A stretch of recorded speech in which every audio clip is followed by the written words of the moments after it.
Welcome to TV 24. నేను మీ రఘువర్మ. భద్రాద్రి కొత్తగూడెం జిల్లా బుర్గంపాడు మండలం సారపాక ప్రజాపాలన గ్రామ సభ కార్యక్రమం కలదు. ఈ కార్యక్రమానికి ఐటీడీఏ ప్రాజెక్ట్ ఆఫీసర్ రాహుల్ గారు పాల్గొనడం జరిగింది. ఈ సందర్భంగా ఆయన మాట్లాడుతూ కాంగ్రెస్ ప్రభుత్వం అందిస్తున్న సంక్షేమ పథకాలు అర్హులైన పేద ప్రజలందరికీ అందజేయనట్లు తెలియజేయడం జరిగింది. ఇది నిరంతర ప్రక్రియ అని, ఇప్పుడు లిస్టులో పేరు రాని వారు మరోసారి దరఖాస్తు చేసుకోవచ్చని, అందరి సంక్షేమ పథకాలు అందజేస్తామని తెలియజేయడం జరిగింది.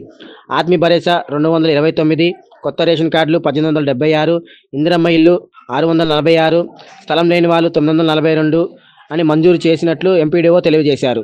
ఇదిలా ఉండగా ప్రజాపాలన గ్రామ సభలో పాల్గొన్న మిగతా పార్టీ నాయకులు, బీఆర్ఎస్, బీజేపీ, సిపిఎం పార్టీ నాయకులు మరియు సామాన్య ప్రజలు అర్హులైన మాకు లబ్ధి చేకూరలేదని, కాంగ్రెస్ ప్రభుత్వంతో సానుకూలంగా ఉండి వారి పార్టీలో పనిచేస్తున్న వారికే ఈ లబ్ధి చేకూరిందని చెప్పేసి వాపోయారు. దీనిని ఖండిస్తూ అక్కడే కొంతమంది సామాన్య ప్రజలు మరియు పార్టీ నాయకులు కలిసి ధర్నా చేపట్టారు.